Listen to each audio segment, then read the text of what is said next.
so today I decided to do a video that I think will be very beneficial to a lot of you because a lot of you that watch me are young. I do know I have an older audience as well, which is super cool. That, well, when I say older, like my age, like 26, 27, 30s, going on 40s, whatever it is. I know there's a lot of older ones, but the majority of people I meet out in public are young girls from anywhere. I think the youngest girl I met in public that watched my videos is 10 to, you know, 16, 17-year-old girls. I meet, those are like my age range of people that I just personally interact with or seem to get the most acknowledgement from. We'll put it that way. So I decided to do a video that is not trolling and not crazy or attention seeking, but maybe one that will just like help you guys, or you girls rather, because I'm not a guy, and it's going to be about puberty, and I did not go through puberty as a male, so I can't really offer guys that much or any tips rather on how to get through puberty, because I think it's a whole different ball game for you gents out there. Alright, so for girls, I was tweeting the other day, and I think it kind of was just one of those things that just kind of ricocheted off another tweet. I wasn't really intending to tweet about this, but I was talking about how when I was around 10 or 11 I had urges that I didn't quite understand. And the one in particular that I was talking about, and I was talking to my mom about this the other day because I was tweeting about it and then I brought it up to my mom and I'm like, what was that? Was that an orgasm? You don't really know. When I was 11, 12, I didn't have great sex education in my high school. I didn't even know what sex was. I didn't really know I didn't understand what sex was. I didn't understand it at all. I had no idea what oral sex was or anything like that. We weren't educated on contraceptions. We were just advised to stay abstinent. And I did not go to a religious high school. It was public school, but, or rather middle school and elementary school, which is I guess where they started. They start talking about your menstrual cycle, but again, they don't explain what it is, why it is. I honestly didn't even know menstrual cycles. Like, I didn't even understand, like, ovulation. I didn't understand any of that until maybe 20, which is really sad and really sad and really dangerous, to be honest, because if you don't know your body and your system and the changes it's going through, it can be very damaging and life-changing and life-damaging. So I figured, since I kind of like to deem myself as your big sister, even though a lot of people are calling me mom, I guess that's like a thing now to call people you look up to as mom. I like to be I like to be your big sister because I'm having aging issues. So I figured this would be a great time to sit down and chat with you guys about puberty. So let's get back to my first urges and my first sign of puberty, which I'd like to say like 9, 10, 11, somewhere around there. Before middle school, so around 5th grade. I don't know what age you are. I think you're 10 at 5th grade. I just remember, and I was talking to my mom about this, like I said, it's kind of embarrassing, but I just remember getting urges in my, well, again, I didn't know that area. I didn't know the difference between clitoris and vagina. I didn't even know there was like holes in vaginas. Like the idea when I got my period when I was like 13 or 14, the idea of sticking something in there scared the crap out of me because I didn't know there was a hole in my vagina. Yeah. I was getting urges in my vagina because that's where I was feeling it, and it would tingle, and I didn't really know why. It's not like I was watching porn, but like if I watched like a Lifetime movie, and I remember this vividly, like it was some 90s Lifetime movie where there was a blonde in a blue like suit, like a pantsuit or like a skirt suit sort of thing. She was like hitting on her boss, and she like pushed him on the couch and then jumped on top of him. She's like, oh, whoa, you know, like on top of him. I remember getting that urge down there, getting that sensation. It was like a tingling sensation, and I remember the only way to quench it was to squeeze my thighs really hard together and just like literally clench your legs, clench your muscles down there, everything, your vagina muscles, if you will, down there, and just clench really hard, and it would pulsate and it would feel really good, and I remember I would like the urges, but I did not associate that with being sexual or that I was wanting to have sex. Like I didn't have any association with that. I just remember it feeling really good when I'd clench together, and it would go away after it would like pulsate for a while. So those were my first signs of puberty before I got my period, and again, I did not know what those were, and you know, it's just your body changing. It really is. It's just a sign that you are changing with puberty. It's a common fact that, you know, you start becoming an adult is basically what it is. You're transitioning, and as adults you have sexual needs and urges all the time, and it's something that's transitioning, so your hormones and everything are changing. And I know that's like kind of embarrassing, I think, to hear from like your parents, like your hormones are changing. Like it's kind of like, okay, but they are, and it's something that's natural. And I think that's something that a lot of people need to know, is that it's natural to feel urges. And it's natural to have different sensations in your body, which I guess is the whole point of that, is don't be afraid of them. I was embarrassed about not only that sensation where I didn't talk to anyone, I really thought something was wrong with me, to be honest. I thought I was like dying, or I thought, you know, I'm like, maybe I have cancer. Like I was thinking all these weird things at that age, and I was too embarrassed to tell my mom about it. And so I remember I worried for years about them, like that these urges would come and I'd feel embarrassed, and sometimes they would happen at school, and I didn't know. And actually, I'm sure my brother's okay with this, but I can put him on blast now. But I remember when I was really young, my brother being like 10 or 11 at that age, like, and I was a few years younger. I remember my mom at the time was a single mom, so I remember he asked my mom about something, and it was the wet dream. And so boys, if you ejaculate in your sleep, you know, wet dreams are a thing, which I asked my mom this years ago. I was like, what was that one thing? And you could never tell me, because I remember asking, it's like, oh, it's something boys go through, like, and Nick was like, don't tell Trisha. And I remember it was like this huge thing, like when he was 10 and I was like 7, obviously. Not that I would have known, and he didn't even know. So that's a boy thing. I think that might be the equivalent of like something that could be embarrassing, or even like erections. That's a whole other thing. I wish I was a guy. I wish I had a guy right here to help you with that. I don't even know how you contain an erection, like, because I'm telling you, I would get tingling sensations, which probably is the equivalent of an erection for a young boy in school. And I remember just thinking, since you physically can't see it, but I still was thinking, oh my god, people know that I'm having this urge. So changes are going to happen, weird things are going to happen. Your best friend will be to ask questions. I don't know if that really makes sense, to ask questions. And I wouldn't necessarily go Google it, because if your parents monitor your internet like my parents did, yes, we did have internet when I was young, but it wasn't like it is now in everybody's household. My dad was a tech guy. He had a company that he was an electrical engineer for, and he was very into computers and stuff, so we had computers. Like we had one of the first computers. Like my dad always was like on top of technology, so we did have the internet at my dad's office. And I remember one time writing a question into some sort of like teenage magazine about sexual urges, and my dad saw it, and it kind of gives the wrong idea that it looks like you're maybe going behind their back. So you really should ask someone, and preferably your parents, just so they don't think you're being sexually active when you're not. I know my dad, I think, him and his wife both had asked me if I was having sex, and not my dad, it was actually his wife, because I don't think I've heard my dad ever say the word sex. His wife did, and it was really awkward, and the way they came at me was very accusatory and very like ashamed, and it made me ashamed, and I don't think that's the way to be. So if you have a good relationship with your parents, definitely ask them. If not, ask a teacher at school. I think sex education is probably so much better now.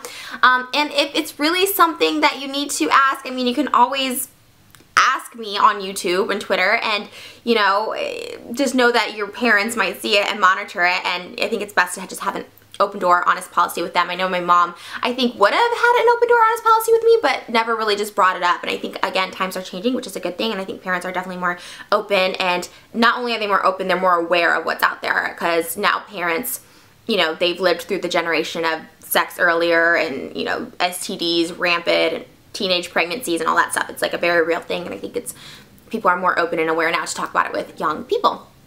And periods is the other thing. So when I got my period, I was ashamed. I did not tell my mom right away. The first period I had, I just bled and then it was gone. I was like, thank God.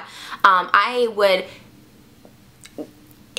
again, not sexual, but I would, I knew it felt good to put my fingers in my vagina when I was younger. It felt good to me. Almost like an itch, almost like a scratch. It just felt good, and like the deeper I went, it just felt good, and it was gushy, and it was moist. It was very different for me, and it felt good. I did not at all think it was sexual, but again, it was something that I didn't want to talk about, or I didn't want to say, because I didn't know if I was like a freak because I was doing it. Touching yourself at a young age is natural, and whether you're doing it to be sexual, like more than likely you're not. It probably just feels good and you're just exploring your body, which I think you should definitely explore your body in a safe way by yourself. I think that's completely safe and great. The thing you should know that I didn't know is when you got your period, I honestly thought it was from me scratching or like touching myself too hard that I was bleeding, and I was embarrassed. That's why I didn't say it. But the second time I got it, I ended up having to tell my mom. And the one thing I did not know, and was not told through education or my mother, is that you can get pregnant. As soon as you get your period, that's when you can start getting pregnant. So if you are sexually active which sex, for people who don't know, is a penis going into a vagina. That is the way you get pregnant, is a penis going into a vagina. So that is, that's intercourse. That is penetration. And that is how you get pregnant. And I know that may seem, I laugh because I think that seems very obvious, but to 13-year-old Trish that wasn't obvious, so maybe to 13-year-old you it's not so obvious. That's what sex is. And it's with underwear off, jeans off, flesh to flesh. So not only, obviously you can get STDs that way too. I mean, the only way to 100% prevent STDs is to be abstinent. It's very unlikely that you'll be abstinent until you're married, but also know your status and know your partner's status. Don't have sex with anyone that you don't trust or don't know their status.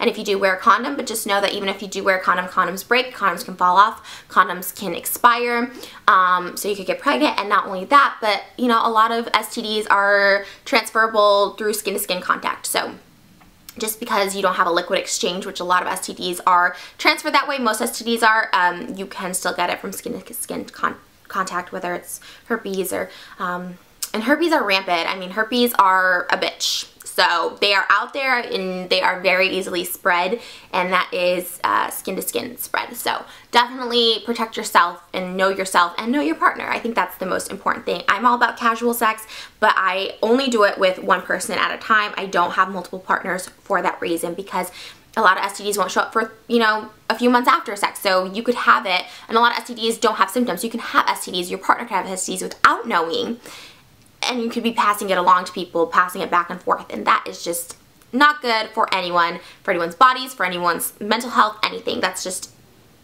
it's just not a good thing.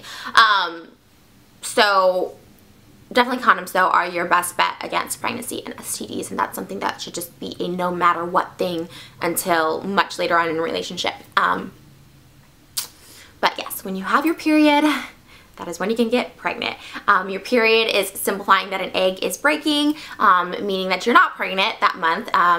Your eggs will, you can go into ovulation about 7 to 14 days after your first period, and that's right in the middle, and usually that's when you ovulate, and that's your highest chances of getting pregnant, because that is when eggs are looking for a sperm, and when it doesn't connect to a sperm, it breaks, and that's where the period comes out. So there are birth control methods, which I can do a whole video on that.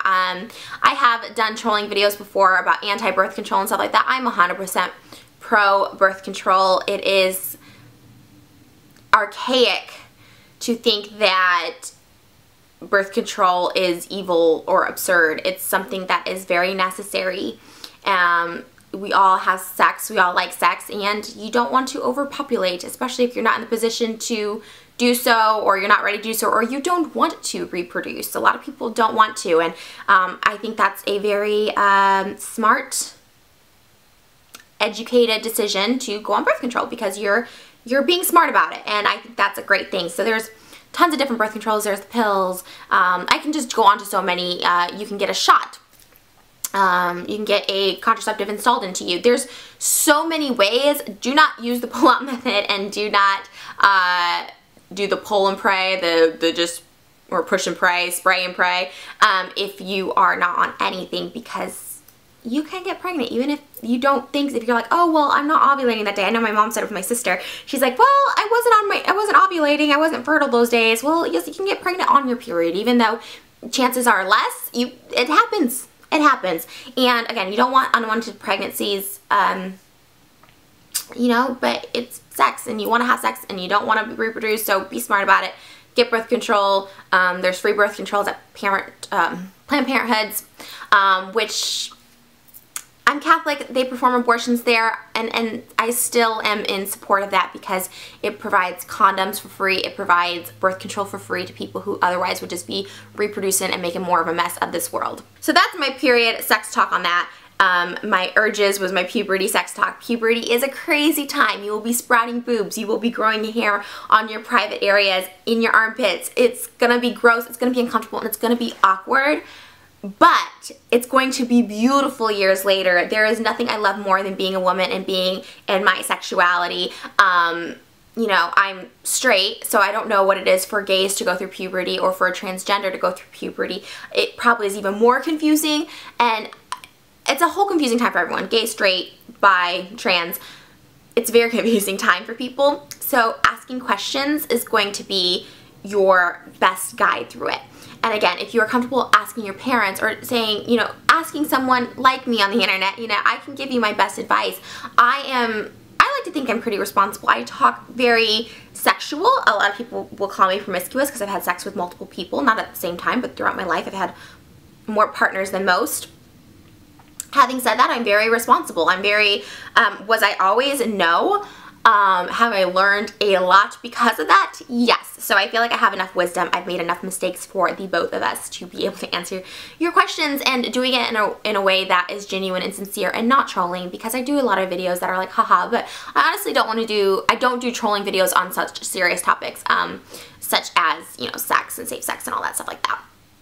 And if I make jokes offhand about not using condoms, it's literally a joke, because I 100% use condoms, endorse condoms, birth control, everything, the whole 9 yards. I do. You just gotta be safe. You gotta protect yourself. And with urges, sexuality, you don't have to have sex to satisfy those urges. And I know I did a video. It's one that gets brought up a lot, and I've said it before and I'll say it again. It's a trolling video called Masturbation is Evil. Masturbation is very healthy, and I think it's very safe. I think it's something where you're not putting yourself at risk or other people at risk, and you're able to satisfy your needs. And if you don't know what that is or unsure, that's fine. If you're doing something to your body that feels good and it's not harmful, great. And girls, I highly encourage you to take a mirror and stick it down there and look at all those holes down there. Look at the different places where your pee comes out, where your poop comes out, you know, where you stick a tampon. Like, where you stick a tampon is where you stick a penis, basically. And sticking a tampon in the first time hurts, sticking a penis in the first time hurts. Like I said, transitioning into adulthood, into your sexuality is not comfortable for anyone. And just know that it won't be comfortable, and you gotta listen to your body. That's why you have to be in tune with your body, you have to listen to your body, and you have to listen to yourself to know when the time is right to do what you wanna do, when you wanna do it. And sexuality is a very powerful thing. Knowing your sexuality, feeling your sexuality, it's all very powerful, it's all very liberating. And, you know, ask teachers, ask your parents, or ask someone that you trust. And I'm telling you right now, I'm someone you can trust on the internet. I have nothing but good intentions for people that watch this video, and people who watch my videos in general. I really, genuinely, when people tweet me or YouTube, unless I'm obviously joking or something like that, but if it's something so serious about stuff like this where you really want to know, I'm going to genuinely be on your side. I'm not going to ever be like, just fuck everybody in the world, don't wear condoms. Like, obviously I'm never going to say that if you're genuinely seriously asking me a question as a young girl. And definitely don't be embarrassed about it. I talk about sex freely and openly here on YouTube because I don't think it's something that you should be ashamed to ask questions about, because I was ashamed to ask questions. I was ashamed to be touching myself, or ashamed to have gotten my period, something completely natural. I was ashamed to talk about. And you shouldn't be. And no one should make you feel ashamed to talk about it. And you shouldn't feel like a slut because you want to have sex or you have questions about sex. You should just, you know, live your life and do it safely. And that's pretty much it. And those are my thoughts on going through puberty as a girl. And yeah, good luck with it, guys. Puberty is a bitch. But at the same time, you really kind of don't know you're going through it with it. Things just start changing and you kind of don't really know. But if you explore, you will know, and you will feel good, and you will feel confident in yourself. And yeah, you'll go from the ugly duckling to a beautiful swan, because everyone starts getting prettier through puberty. That's the greatest thing about hormones or testosterone if you're a guy, is you just start getting into your own. But yeah. Anyways, I hope this helped you guys. I really do. I love doing these sit-down videos. If you guys have any more in-depth questions, maybe I'll do a Q&A specifically on this topic. Maybe I'll do puberty questions part 2. Because this is more of just my experience and based on my knowledge. So if you guys have any specific questions, you can go ahead and leave them in the comments below, or of course tweet me at Trisha Paytas, and maybe hashtag #Trisha so I can see them if I do decide to do a puberty Q&A if you guys really want that. But as always, I love you guys. Be safe, protect yourself, know yourself, love yourself, and give yourself a chance. Allow yourself to grow and be comfortable and confident. I love you guys so much, and as always, I want to say hi to Mirandis, and until next time, here are my kisses for my little baby fishies. Mwah!